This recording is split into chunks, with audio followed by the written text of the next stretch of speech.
inside my head. I won't forget the things you said. We are too young, we were so young. We should have known better.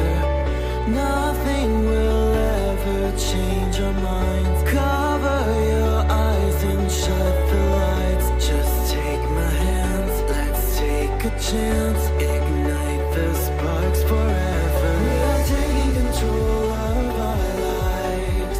Tonight we're flying high.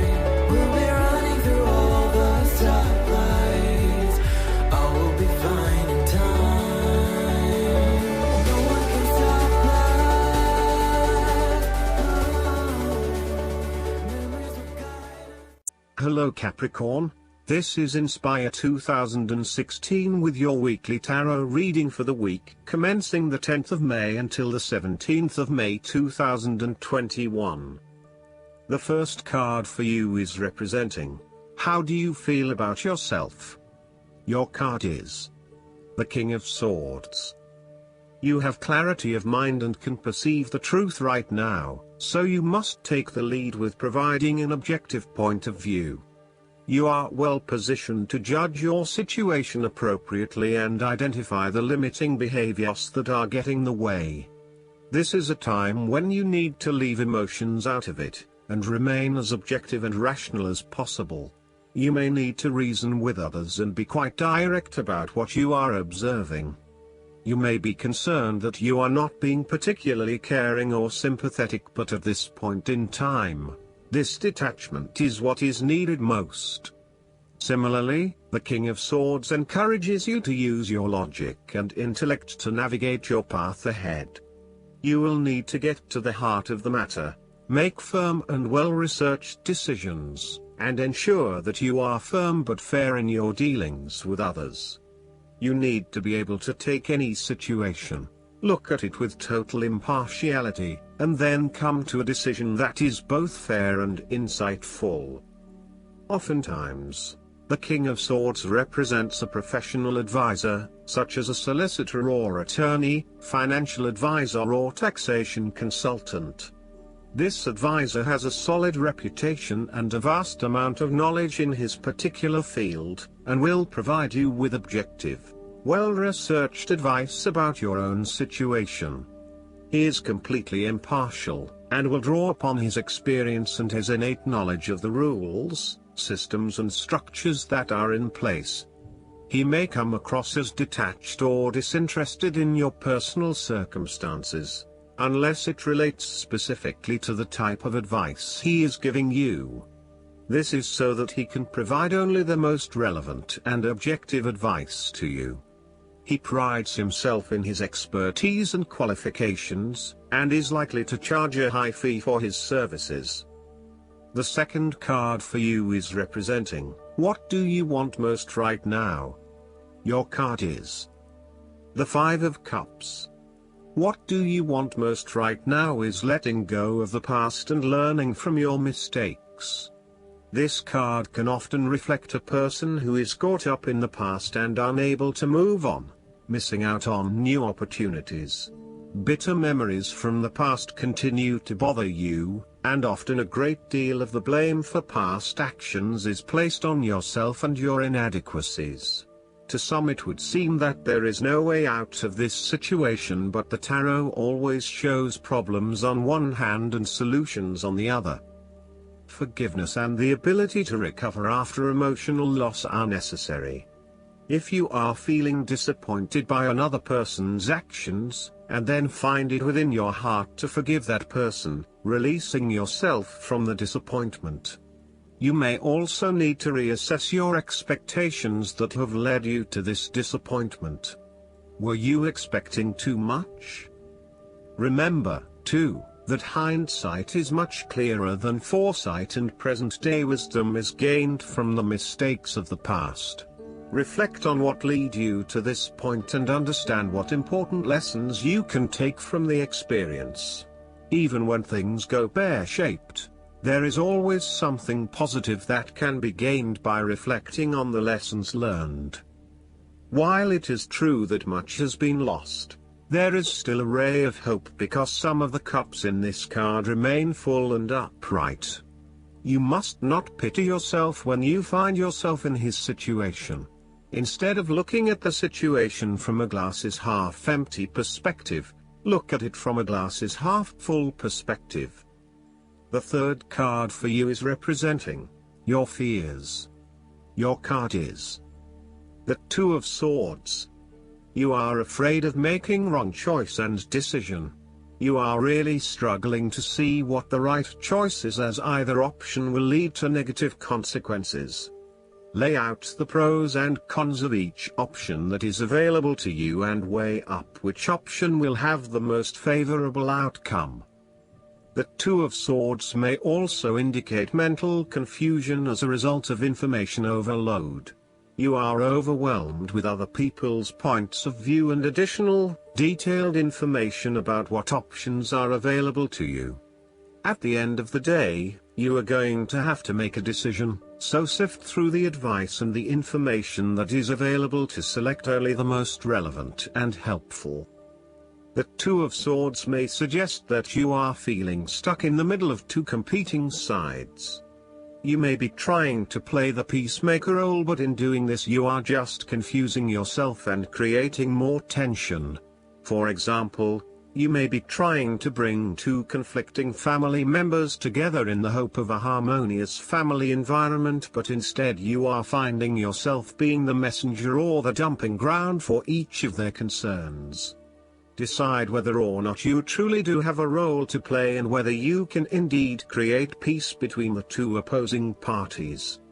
Otherwise, get yourself out of there. The fourth card for you is representing what is going for you. Your card is the Three of Cups. You are open to helping others, which in turn means that others are open to helping you. It is about spending quality time with your loved ones and your friends. It is a very sociable period. You will find a harmonious balance between meeting your commitments and spending quality time with friends and family. This is a great time to let your hair down and indulge yourself a little. You may be particularly drawn to the bar or restaurant scene, indulging in great food, wine and cocktails.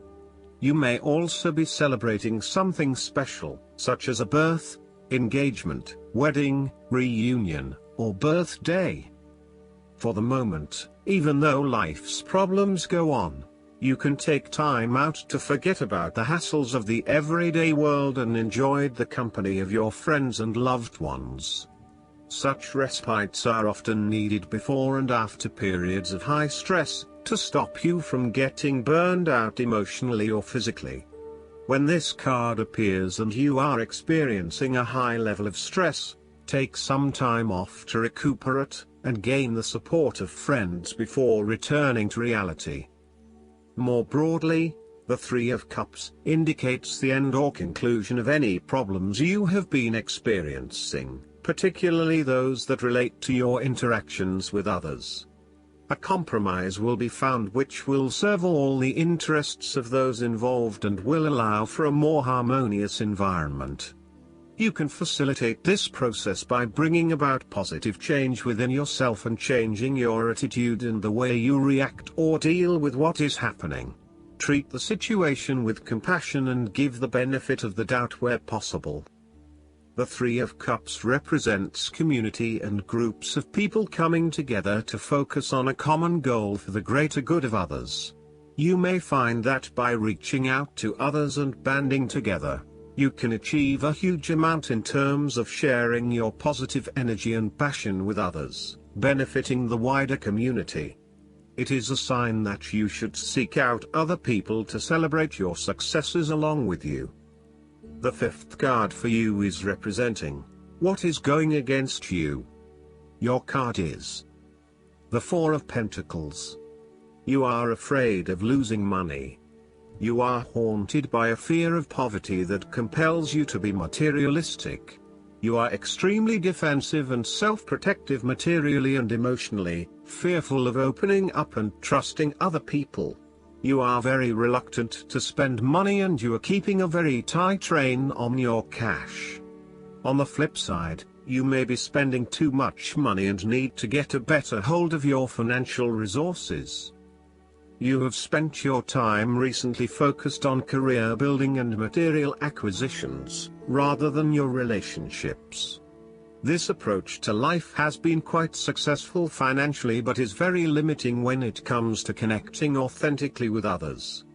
You have created a prison for your time and your energy by building up this solid wall of work and financial responsibilities, and will need to release and escape from this to some extent if you want to focus on more personal issues.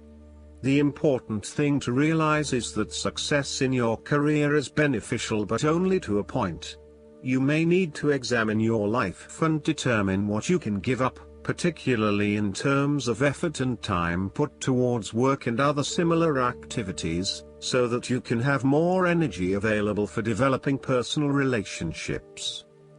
The Four of Pentacles asks you to loosen your hold on your need for security and stability and step outside your comfort zone. While it will feel a bit shaky at the start, this is an important step in your personal development. The last card for you is representing the likely outcome that you may have. Your card is the Six of Wands. Not only have you succeeded in achieving your goals, you are now being publicly acknowledged for your efforts and your results. You may have recently received an award, public acclaim or acknowledgement from your peers for the work that you have done. It may even be just a pat on the back or getting praise or recognition for your work. You have harnessed your strengths and talents in order to bring about a successful outcome in your endeavors. You have managed to get through the confusion of the Five of Wands, minimizing your distractions, focusing on the task at hand. You have overcome the challenges along the way, and now you are focusing your energies on the one goal that will lead to your success. This is your time to shine and to come out on top. The Six of Wands is such positive encouragement to believe in who you are and your accomplishments so far. Have faith in what you have personally achieved and how this will be received by others. Do not let fear or guilt stand in the way of your success. You ought to feel proud of what you have achieved and not afraid to hold your head up high and feel worthy of others' attention. The Six of Wands focused on creating success and building your personal brand and reputation. You want to be successful at what you do, but at the same time, you want to ensure that others know about it and give you the recognition you deserve. You may need to promote yourself more frequently by sharing your success stories with others and encouraging them to follow a similar journey. If you do not already, you will soon have some great success stories to share within your personal networks. You may even be interested in applying for awards or scholarships in order to build your brand and receive public recognition.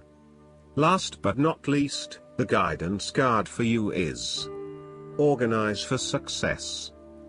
The Angels of Abundance have brought you this card to remind you of the importance of organizing your work and living space, as well as your schedule. Disorganization can lead to feeling overwhelmed with normal life activities. It can seem as if your chores and responsibilities are too numerous to keep track of. You may even start to forget important pieces of information and deadlines. This can have a negative effect on your ability to calm yourself, get centered, and visualize. All critical components of manifestation work. Organizing simply means you have a sense of order in your life.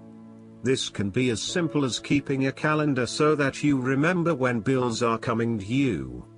Writing a to-do list and then checking off each accomplished task ensures that you'll finish what you start. Once you start to get organized, notice how much clearer your mind feels. Feel the lightness of spirit that will become your new reality. Pay attention to your stress level and how it drops noticeably. If you feel that you are already organized, check in and see if you are excessively organizing, at the expense of allowing. Do you spend most of your time tidying up? Do you feel out of sorts if the slightest thing in your space is off? If so, the angels of abundance are reminding you that this is a delay tactic by your ego. It's good to be orderly and streamlined, but not to the point that you don't get any actual work done on the priorities that support your abundance. I hope that you enjoy everything, and if you like the reading, just please click subscribe and you will get instant notifications every time we publish a new video right to your YouTube. Thanks.